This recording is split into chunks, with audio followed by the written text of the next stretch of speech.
everyone, I'm Larissa Russell of Creative You, and I'm your host of the Creative Soul Healing Podcast. Here's where we talk about the connection between creativity and healing by interviewing amazing creatives, spectacular healers, and inspiring people who have used creativity in their healing. What does it mean to be creative? What is creativity? You don't have to write a best-selling book or paint a masterpiece or even play in a rock band. Creativity is in everything that we do, in the ways we think, in the way we run a business. In our everyday lives, we are creative all the time. Let's talk about how we are creative and how creativity helps us heal mentally, physically, and emotionally, right now on the Creative Soul Healing Podcast. Hi, everyone. Larissa Russell of Creative You Healing, and welcome to the Creative Soul Healing Podcast. Today, I have with me Serena Weber. Serena was part of our second annual Loving, Healing, Creating Summit we ran in February and shared with us Blue Healing Reiki watercolor and alcohol ink water scene. And you can still get access to the summit at www.creativeviewhealing.com. So Serena is an alcohol ink and mixed media artist and teacher. Originally from Montreal, she currently calls Edmonton, Alberta home, same place as me. In addition to teaching in-person workshops, she also teaches e-courses and regularly presents at online conferences. In 2018, she launched the popular YouTube channel, Alcohol Inc.'s A to Z. Serena is also a registered nurse who has worked as a CPR and First Aid instructor. For several years, she has taught thousands of students from all walks of life. Her experience as an adult educator has given her the ability to share her love of art with others by inspiring them and nurturing their love of art. Serena is currently a contributor for the Alcohol Inc. Art Society, which I didn't even know there was a thing. I'm excited to learn more about that. She is known for her water-inspired work and for her love of blue. So welcome, Serena. Thank you so much. Thank you for putting up with me today. I seem to have some tongue problems, but so can you share some of your story and your path that's brought you here? Absolutely. Well, I've had a deep love of art and a deep love of the color blue since I was very young. And for many years, it was becoming an artist was something that I really wanted to do. But as I got older, unfortunately, I heard the message from so many people that, starving artists, and it was going to be hard to make a living through art. And so it was a passion that I really kind of had to put on the back burner. And so I pursued nursing school because it was the responsible path and I really wanted to help people. But when I went to an art show in 2013, it really rekindled something when I went to that White Avenue Art Walk, because seeing all those people putting their heart and soul on display, it just resonated with me. And I knew this is something that I need to be doing. And I don't need to make a living off of it, but it's something that I at least want to do as a passionate hobby. So I spent the next year working hard towards creating a bunch of pieces for a show. And I entered my first show in 2014 and I was hooked. Wow. Yeah. And it's so funny that, we have art typically when we're younger, we know we're creative. We love that, but we take this long break because, of that, the starving artist or, you can't make money being creative or being an artist or whatever, it's not, the most economical way to live your life, financially responsible way to live your life. And then we lose our passion, right? Because we don't have that passion anymore for it. So, or not, we probably do still have the passion for the creativity, but we lose our personal passion because we've lost our creativity. So to find it again, I'm sure was huge for you. It was. I find that we say that life gets in the way, but our life is supposed to be about our passions. And we don't have to pursue it full time. We can do it as a hobby and still find fulfillment in that. Yeah, absolutely. It doesn't, you're absolutely right. It doesn't have to be your business, but if it is, great too. But but having that creativity in your life is so important. So important. So then what does healing with creativity mean to you? To me, healing with creativity means digging really deep, pulling up emotions, feelings, traumas, experiences that we haven't really had a chance to fully process and deal with, using a medium that we're passionate about to channel those feelings, explore them, work through them, and come to a place of acceptance. so that we're not carrying it around with us every single day. Yeah. And I think that's exactly it, because we don't even realize sometimes what we're carrying around with us, grief or trauma or hurts, whatever it is that we need to heal from. And so when we can start to explore that with our creativity, it's huge. Mm. So then what inspires you in the work that you do?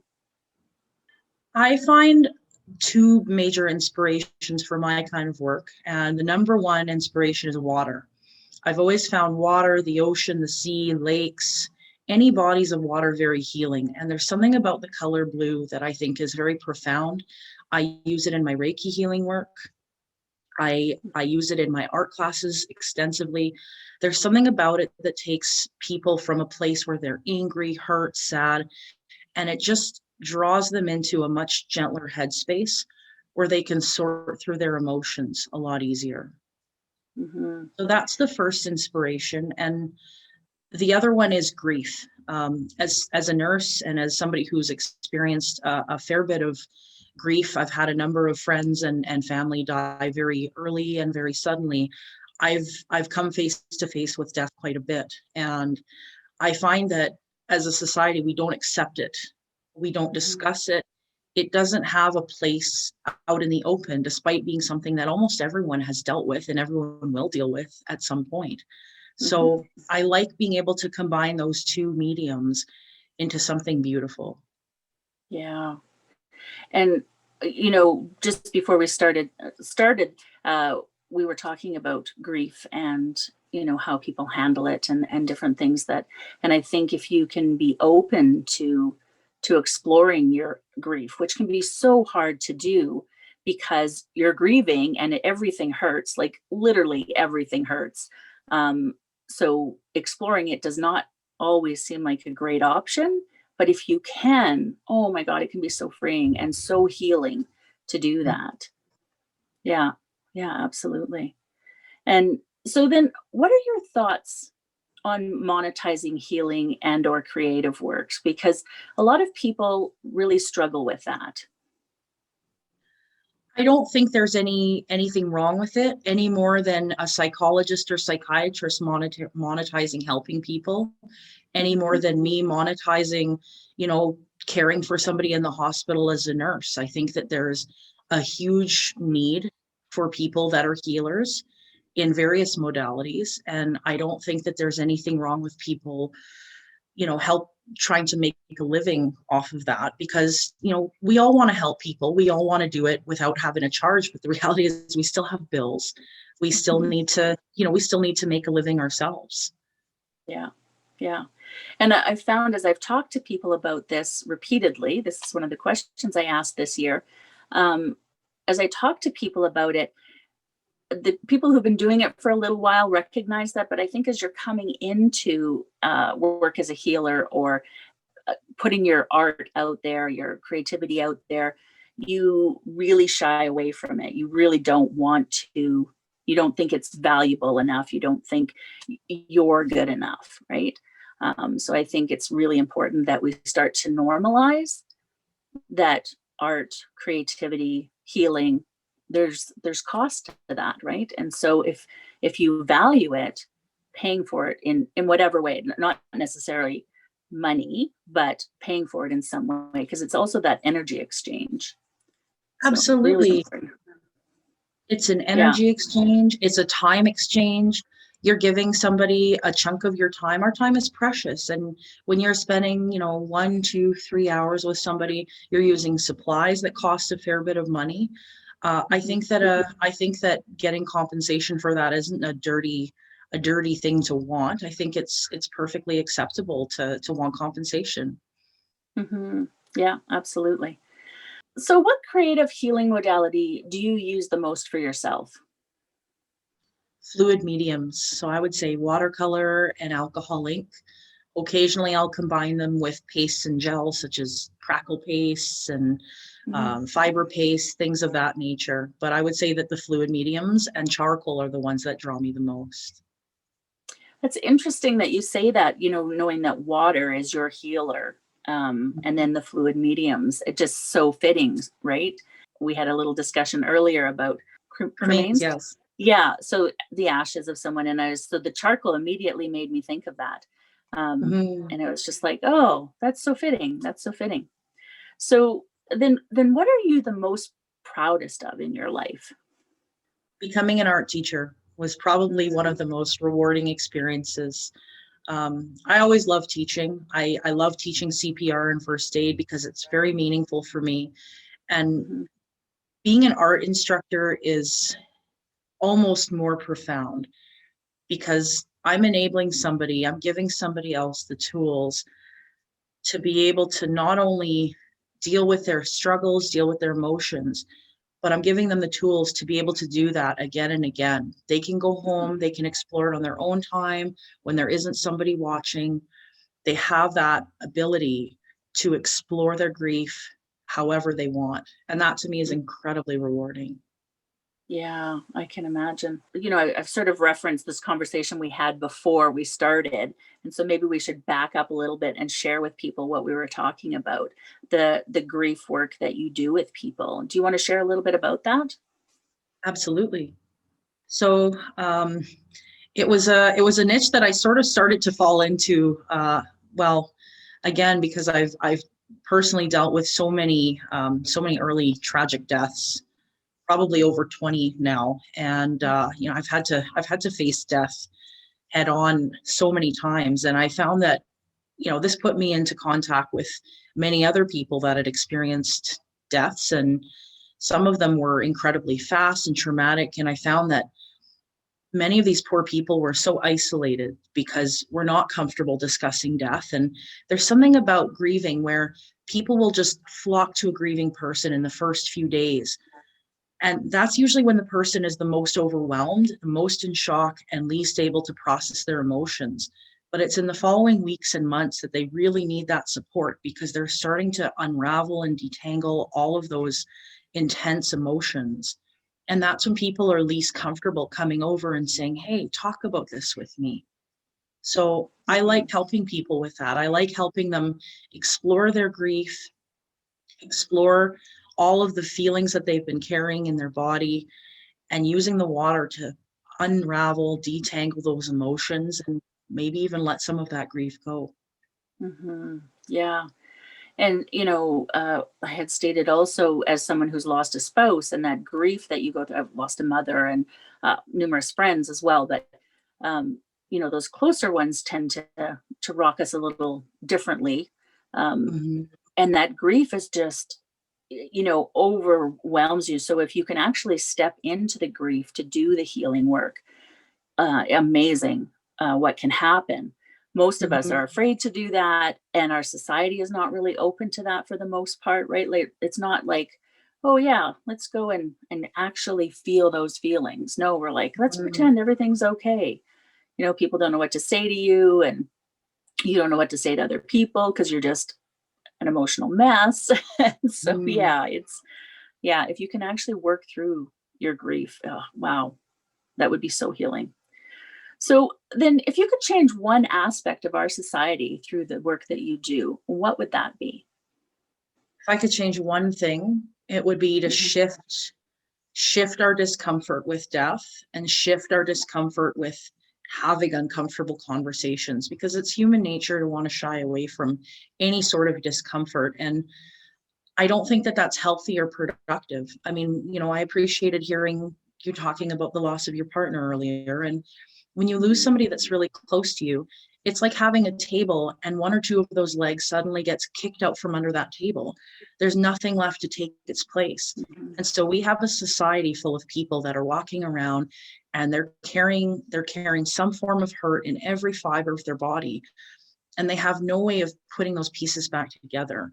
And I think if we were a little bit more open about having those discussions, I think we would be a lot more supportive of each other. And I think we would be a lot more accepting of trauma and death. We wouldn't fight it as much as we do. yeah, yeah, absolutely. Wow. So I I just feel almost silly asking this question now after that sort of deep, meaningful answer. So, but talking about imposter syndrome and the work you do, as a nurse and as a creative and a healer, do you struggle with imposter syndrome? And if so, how do you work through that? I think it's a very important question to ask, and I think it's something that everyone does struggle with at some point. I mean, nobody, even the greatest artists, the ones that I think are just phenomenal, it's taken some time to accept that, even they didn't pick up a paintbrush one day and start creating masterpieces. We all go through those struggles, and I've definitely gone through periods where I've thought, am I really entitled to teach other people? Am I really good enough to teach other people? Am I really just swirling inks around randomly? But what has helped me get over that imposter syndrome is when former students or even current students message me weeks, months, sometimes even years after and say, you know what, thank you. You really helped me through something. I'm still working with the inks. I didn't even know what they were before, and now I'm passionate about this and I use them every day. That tells me that what I'm doing is meaningful and it's important. And I'm not an imposter. I don't have to earn my place at the table. And I think if you're creative and you want to help other people and you have something to share, you're not an imposter. That's a valuable skill. And I think that the world is entitled to see what you have to share. See, so even people who are doing amazing things all struggle with imposter syndrome. So just for our listeners out there, we all struggle with it, just so you know. So do you have an inspirational quote that you live by? I do. The quote that I found the most meaningful was when I lost a lot of weight back in 2016. I was in a very dark place in my life, and the quote that I heard was, every day you have a chance to say to yourself, this is not how the story is going to end. And I love that quote. It's so profound. It's stuck with me every day of my life because it tells you, no matter where you are in your life, no matter how dark a place you're in, every time that sun rises again, we have a chance to get up and say, I'm going to take my life in a different direction. If I'm not happy about something, I can move in a completely different way. I can change my life. I can create something that looks completely different. And I did. I lost 140 pounds that year, and it was one of my greatest achievements. Wow, yeah. In this society, that is a huge achievement, right? Because they don't make it easy. No. There's a 1,000 diets out there, but they don't make it easy with the way our lifestyles are configured and all of that. So yeah, very impressive. Yeah. And so is there anything else you'd like to add that we maybe haven't discussed today that, I'd like to share with our listeners? Well, I would like to encourage anyone, if there's anyone that's listening and, has thought that maybe they have something that they want to share with the world, maybe it's a skill or a passion and they've been afraid to. We have one life to live, and it's so important that we live it to the absolute fullest. So grab a canvas, grab a piece of watercolor paper, and just take a few minutes, put anything on that sheet. It doesn't have to be a masterpiece. It can be something that you never show anyone else again, but just try, because you might find that you have something very valuable and you may decide that you want to share it with the world, and you may end up making a huge difference in somebody else's life. Yeah, I love that, because it's so true. You never know how you're inspiring other people, right? And sometimes you may never know. They may not ever tell you, but how you show up in the world determines how other people react to you and how that you make them feel, right? So important. Yeah. Well, thank you so much for being here. Thank you. And to our listeners, we will see you again next week. And in the meantime, I wish for you amazingly creative days. Are you a daily journaler? Do you want more creativity in your day? We have 2 great creativity journals to start your day with. One for people who already have a journaling practice, and one for people who are new to journaling.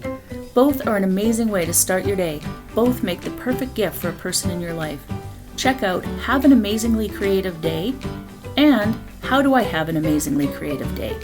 Both currently available on Amazon. Click the link below to purchase yours now.